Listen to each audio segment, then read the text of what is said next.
अखिल जगस्वामी साम सदा शिव मल्हारी मणिमल्ल संहारक ऐश्वर्य प्रदाता शक्तिदाता जय दुरी गणाधीशित आदिरुद्र श्री मातंड भैरवा।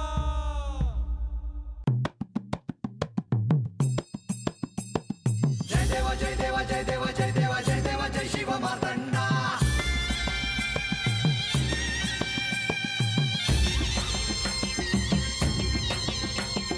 जय देव जय देव जय देव जय देव जय देव जय शिव मातंडा। हरिवर्धन मल्हारी तुझी प्रचंडा। अगडदुम नगारा सोन्याची जेजुरी देव गेले जेजुरा निळा घोडा। अगडदुम नगारा सोन्याची जेजुरी देव गेले जेजुरा निळा घोडा। पाव में तोडा कमरी कर पटा मिहिर मस्तकी तुरा।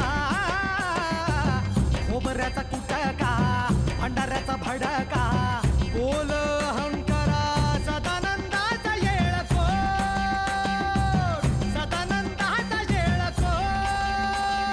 जय देव जय देव जय देव जय देव जय देव जय शिव मातंडा। जय देव जय देव जय देव जय देव जय देव जय शिव मातंडा। हरिवर्धन मल्हारी तुझी प्रचंडा। जय देव जय देव जय देव जय देव जय देव जय शिव मातंडा। हरिवर्धन मल्हारी तुझी प्रचंडा।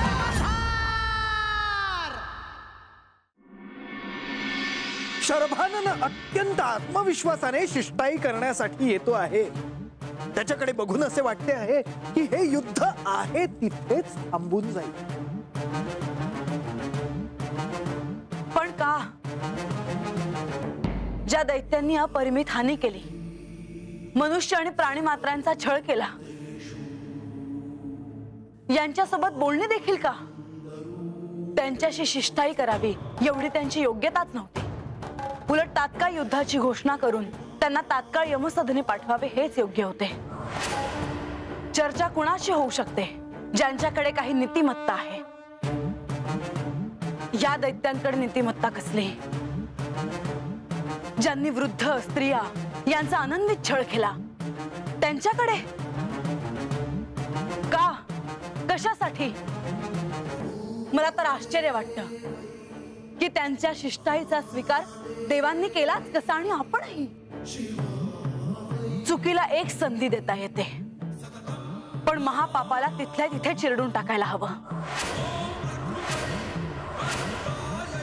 तिथे क्षमाभाव नाही। मणिमल्लांनी पहिले जेव्हा पापकर्म केलं तेव्हा जर त्यांना शासन केलं असतं तर आज ही युद्धाची वेळच आली नसती। त्यांना एवढं मोठं होऊच का दिलं? आणि आज जेव्हा युद्धाची वेळ आली तेव्हा ही शिष्टाई का? शांत व्हा देवी। हा युद्ध नीतीचाच एक अपरिहार्य भाग आहे। समोर शत्रू पक्ष असला तरी चर्चेला मार्ग मोकळा ठेवावा लागतो। आणि तो शेवटचा पर्याय असतो। मला ते मान्य नाही। आपण युद्धाच्या वेळी दैत्यांची जी शिष्टाई स्वीकारली ती मला मान्य नाही। असं त्याला शासनाने व्हायलाच हवे, मग तो कोणीही असो। असा युद्धाचे काही नियम असतात। युद्धाला जाण्यापूर्वी त्या नियमांचे पालन करणे अत्यंत आवश्यक असते। आणि इथे तर तत्वाचा मुद्दा आहे। जे नियम साऱ्यांसाठी आहेत ते नियम मी माझ्यासाठी कसे मोडू? देवी, श्री खंडेराय अगदी योग्य बोलत आहे। त्यावेळीही सर्वांना आश्चर्यच वाटले होते, परंतु भविष्यात काय घडणार आहे यापासून मात्र सर्वजण अनभिज्ञ होते। मला ते मान्य आहे, पण तुम्ही लयतत्वाचे स्वामी आहात आणि ज्यांनी अन्याय करून सत्ता प्राप्त केली त्यांना शासन करणं हे नीतिशास्त्राला धरूनच आहे। भासा, तू योग्य तेच बोलत आहे, पण जेव्हा युद्ध करण्याचे ठरते तेव्हा मात्र नियम बदलतात। तसेच जेव्हा एखाद्याला शासन करण्याचे असते, जर त्याला त्याच्या कृत्याबद्दल त्याला त्याच्या पापाबद्दल जर क्षमा मागायची असेल तर त्याला क्षमा करायची असते. जर त्याने प्रायश्चित्त घेण्याचे ठरवले तर त्याला क्षमा करणे आवश्यक असते. पण हे सगळं करताना त्याला घडलेल्या घटनेचा खरोखरच पश्चाताप झाला आहे की नाही याचा विचार करावा आणि मगच निर्णय घ्यावा. तुम्ही मला कितीही पटवून द्यायचा प्रयत्न केला तरी मी हे कधीही विसरू शकत नाही की त्या दैत्यांनी त्यांच्या अहंकारामुळे सृष्टीला वेठीस धरलं होतं आणि त्यांना शासन करणंच उचित आहे. त्यामुळे त्यावेळी देखील तुम्ही त्यांना संधी दिली हे मला आवडलं नाही. मला ते पटलेलं नाही. महादेव म्हणजेच खंडेराय आणि खंडेराय म्हणजेच महादेव. आता ते तर देवांचं देव आहे ती. त्यासनी समद ठाव असतं. कुणाचं चांगलं व्हावं आणि कुणाचं नाही हे कळतं त्यासनी. पर ते भोळं आहे ती आणि म्हणून ते तसं म्हणत असत्या हे कळतं या. पर खरं सांगायचं तर आता मला बी म्हाळसाताईंचंच म्हणणं पडतं आहे. ज्या राक्षसांनी समद्यासनी इतका त्रास दिला त्यासनी कशाला मोर उभं करायचं. म्हाळसा, तुझा राग मला कळत आहे आणि तू अशा प्रसंगी का रागावली आहेस हे देखील मला कळत आहे. तू आदिशक्ती स्वरूप आहेस, महाकाली स्वरूप आहेस. त्यामुळे दैत्यांना शासन व्हावे, त्यांना त्यांच्या कृत्याबद्दल दंड मिळावा ह्यासाठी तू आग्रही असणारच. मी जर काही चुकीचं बोलत असेल तर तुम्ही मला तसं स्पष्टपणे सांगा. चूक किंवा बरोबर ह्या सोप्या व्याख्येत न बसणाऱ्या काही घटना असतात. काही प्राप्त करण्यासाठी काही गोष्टींचा त्याग करायला लागतो आणि अशा प्रसंगी जेव्हा सृष्टीला मोठ्या संहाराला सामोरे जायचे असते तेव्हा संयमाने वागावे लागते. आणि म्हणून शिष्ठाईसाठी मी होकार दिला तो ह्याच हेतूने. पण म्हाळसा, ह्यावर अधिक चर्चा करण्यापेक्षा आख्यानात पुढे काय झाले हे आपण जाणून घेऊया. मुनिवर, आख्यानाला प्रारंभ करा. होय देवा. नारायण नारायण. या युद्धासाठी महादेवांना दूर ठेवून देवेंद्रांना भुरळ पाडून आपल्याला पाहिजे ते प्राप्त करता येईल असा विचार करून मल्लासुराने कपट करण्याचा मार्ग अवलंबिला आणि ही शिष्टाई करण्यासाठी शर्भानन या अत्यंत चतुर अशा दैत्याला बोलवण्यात आलं. शर्भानन हा अत्यंत चतुर होता. शब्दांची त्याला उत्तम जाण होती. आपल्याला हवे आहे ते प्राप्त करताना कुठे कसे बोलावे हे त्याला चांगलेच ठाऊक होते आणि म्हणून शिष्टाईचे दायित्व हे त्याच्यावर सोपवण्यात आले होते. मल्लासुराच्या सेवकांनी मल्लासुराचा निरोप शर्भाननाला पाठवला. शर्भानन मल्लासुराला भेटण्यासाठी मल्लासुराच्या राजवाड्यात येण्यासाठी निघाला. इकडे मल्लासुराच्या राजवाड्यात मल्लासूर शर्भाननाला भेटण्यासाठी उतावीळ झाला होता आणि देवांविरुद्धच्या या युद्धात आपल्यावर कोणते दायित्व सोपवणार आहेत हे जाणून घेण्यासाठी शर्भाननही उत्सुक होता.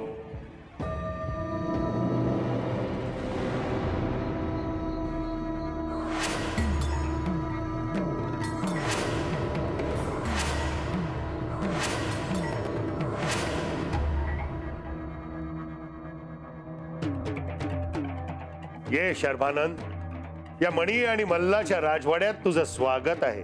हा माझा सन्मान आहे की मी आपल्या समोर उभा आहे. शर्भानंद, तुला या इथे अतिशय महत्वाच्या आणि गुप्त कार्यासाठी बोलावले आहे. आज्ञा असावी असुरराज. आपल्यासाठी मी माझे प्राणही द्यायला तयार. नाही नाही, तुझे प्राण आमच्यासाठी फार मोलाचे आहेत.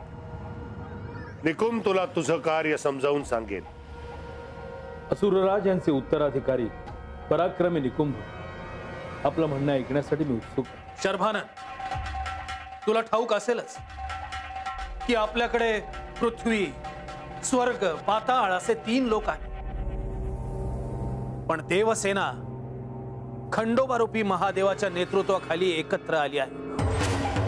हे युद्ध आपल्याला टाळायचे आहे आणि खंडोबाला हलकत बाजूला करायचे आहे. यासाठी त्यांच्याशी शिष्टाईनेच वागणे योग्य आहे. तेव्हा ही मध्यस्थी करून तू सगळ्यांना पटवून दे की हे युद्ध आता होणे इष्ट नाही. माझ्यासाठी हे एक आव्हान आहे आणि मी ते आव्हान स्वीकारतो.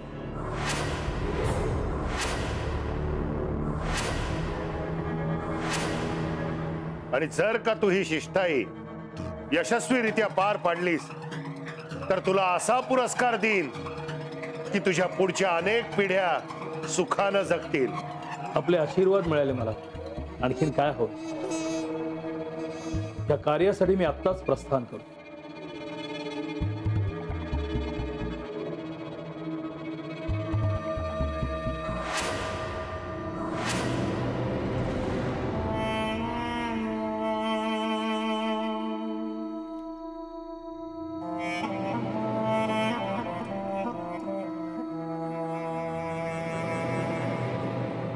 नारद मुनी सांगत असलेल्या या आख्यानात शर्भाननाच्या शिष्टाईचा उल्लेख येणं स्वाभाविक होतं. तो महत्वाचा क्षण होता. त्या क्षणी काय परिस्थिती होती हे अजूनही मी विसरलेलो नाही. मला आठवतंय की युद्धासाठी जमलेली सर्व देवसेना युद्धाला कधी प्रारंभ होतोय या विचारात होती आणि तिकडे मल्लासुराने युद्धापासून श्री मार्तंड भैरवांना दूर ठेवण्यासाठी शिष्टाईचा मार्ग अवलंबला होता आणि त्यासाठी शर्भाननाची नेमणूक त्यानं केली होती. पण हे मात्र आम्हाला तेव्हा ठाऊक नव्हतं. युद्धास केव्हा प्रारंभ होईल यावर सर्व देवांची चर्चा तेव्हा सुरू होती.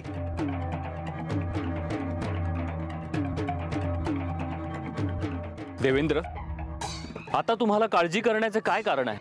अद्याप युद्धाला प्रारंभ कसा झाला नाही याचा विचार करतोय मी. मला असे वाटते आहे की श्री मार्तंड भैरवांनी सांगितल्याप्रमाणे मल्हासुराच्या मनात काही निराळे विचार सुरू असावे. हो, दैत्यसेना काहीतरी वेगळा विचार करत असावी. दैत्यसेना नाही वायुदेव, मल्लासूर. काहीतरी निराळे करण्याचे प्रयोजन मल्लासूर आखत असणार. पण मल्लासुराच्या मनात नेमकं काय सुरू असेल? युद्ध टाळण्याचा अथवा लांब नेण्याचा संबंध मला तरी दिसत नाही. पण मला तरी आता या क्षणी तसेच घडण्याचे संकेत जाणवत आहे. यमदेव, आपल्याला असे तर सुचवायचे नाही ना की युद्धापासून दूर कसे राहता येईल याचा विचार मल्लासूर करत असेल.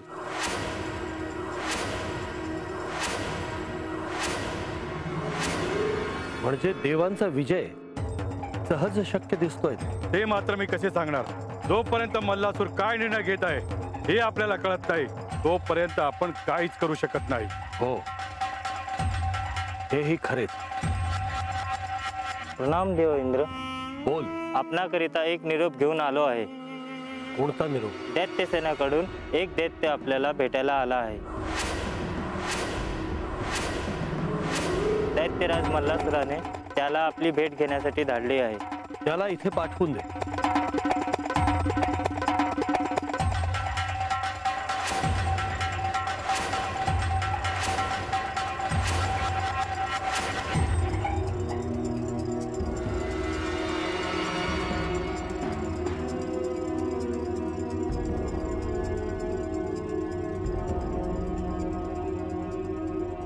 तुला माझी भेट घ्यायची होती असं कळलं.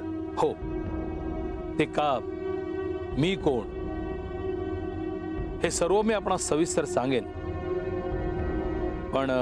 पण काय? मला आपल्याशी एकांतात बोलायचे आहे.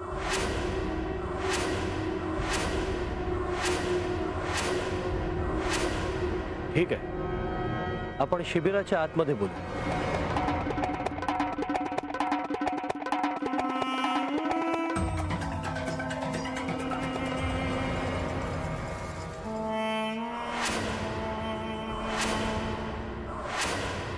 मल्लासुराच्या मनात जे काही आहे ते साध्य करायला शर्भानन सिद्ध होता. त्याला त्याच्या दायित्वाची जाणीव होती आणि आपल्या मधाळ वाणीने देवेंद्रांची भेट घेण्यासाठी तो त्यांच्या शिबिरात येऊन पोहोचला होता.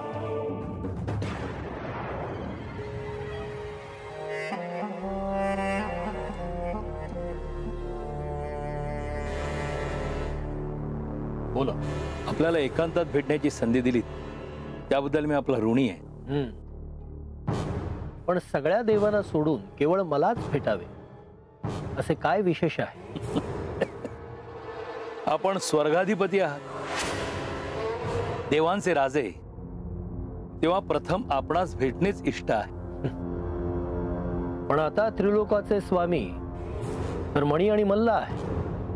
मी केवळ नाममात्र स्वर्गाधिपती उरलोय. मान्य. पण आपले आणि मल्लासुराचे जे स्नेह आहेत त्यावरून आपल्याला ते अधिकार केव्हाही मिळू शकतील.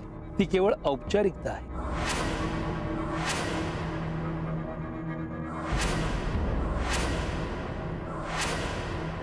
आश्चर्य आहे, पण असे घडले तर मला आनंदच होईल. मणिमल्ला आपल्याला स्वर्गाचे अधिकार परत देतीलच, त्यात काहीही शंका नाही. आणि हा माझा शब्द आहे. ही तर शुभवार्ता आहे. पण मणिमल्लांचा संदेश काय? संपूर्ण देवसेनेचे नेतृत्व आपण करू शकता, आपल्यात ती क्षमता आहे. पण असे असतानाही आपण ते नेतृत्व करताना दिसत नाही का? कारण श्री मार्तंड भैरव या युद्धाचं नेतृत्व करता आहे. मल्लासुरांना आपल्याकडून एक अपेक्षा आहे.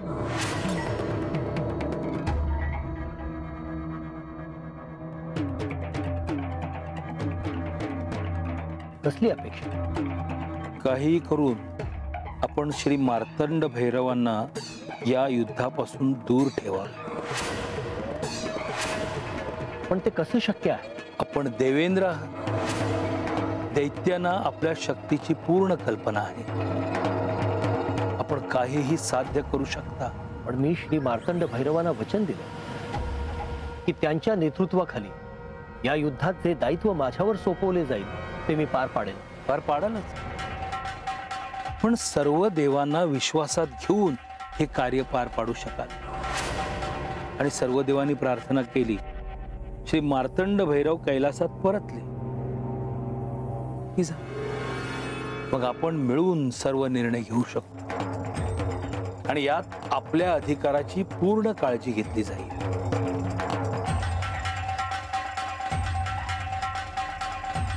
मला या प्रस्तावावर विचार करावा लागेल. शर्भाननाने आपल्या गोड गोड बोलण्याने शब्दांची जणू मोहिनीच देवेंद्रांवर पाडली होती. आता देवेंद्रांनाही त्याचे म्हणणे पटू लागले आहे की काय अशी चिन्ह दिसू लागली होती. राक्षस होत ते, पर तसं असून भी ग्वाड ग्वाड बोलून तिने इंद्रदेवासनी बी भुरळ घातलीच म्हणायची. म्हणजे त्या मल्लासुराला जे होतं ते तसंच झालं म्हणायचं की. पर देव काय म्हणलं नाही होय तवा. आणि त्या देवासनी भेटायचं सोडून इंद्रदेवासनी कशापाई भेटायला गेलं आणि काय केलं असं इंद्रदेवांनी तवा? काय म्हणलं असतील ते? देवेंद्रांच्या शिबिरामध्ये शर्भानन आणि देवेंद्र यांच्यात चर्चा चालली होती. बाहेर मात्र आत काय घडतं आहे याची कुणालाच जाणीव नव्हती. आता शर्भानन देवेंद्रांची काय बोलतो आणि देवेंद्र काय निर्णय घेतात याची उत्सुकता सर्वांनाच लागली होती. आता पुढे काय घडणार याची सर्वांनाच काळजी होती, कारण सर्व देवसेना ही युद्धासाठी सिद्ध झाली होती. इकडे देवसेना जरी युद्धासाठी सज्ज झाली असली तरीही दैत्यांनी शिष्टाईसाठी शर्भाननाला पाठवले होते. शर्भाननाच्या मधाळ वाणीबद्दल सर्व देवांना जाणीव होती. अशा वेळी आपल्या शिबिरात श्री मार्तंड भैरव मात्र ध्यानमग्न बसले होते.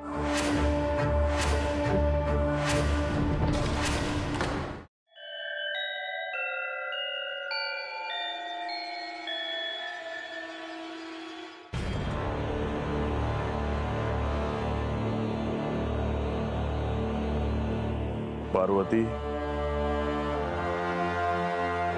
मी जरी ध्यानमग्न असलो तरी तुझ्या येण्याने माझ्या साधनेत व्यत्यय येईल असा विचार तू करू नये. मला ठाऊक आहे की तू आत्ता या क्षणी इथे का आली आहेस ते. स्वामी, तुम्ही मला शांत व्हायला सांगितले खरे, पण माझा राग काही शांत होत नाही. स्वामी, तुम्ही सांब सदाशिव आहात, पण दुर्जनांना शासन हे व्हायलाच हवं ह्या माझ्या मतावर मी अजूनही ठाम आहे. पार्वती, मी याआधी तुला सांगितलं आहे की हे महायुद्ध थांबवण्यासाठी मी दैत्यांना एक संधी दिली नाही असं कोणी म्हणायला नको. पण ते दैत्य ते त्यांचं आचरण बदलतील असे मला नाही वाटत. आणि खरे तर ह्या शिष्टाई मागे त्यांचा काहीतरी निराळाच हेतू आहे असे मला वाटते आहे.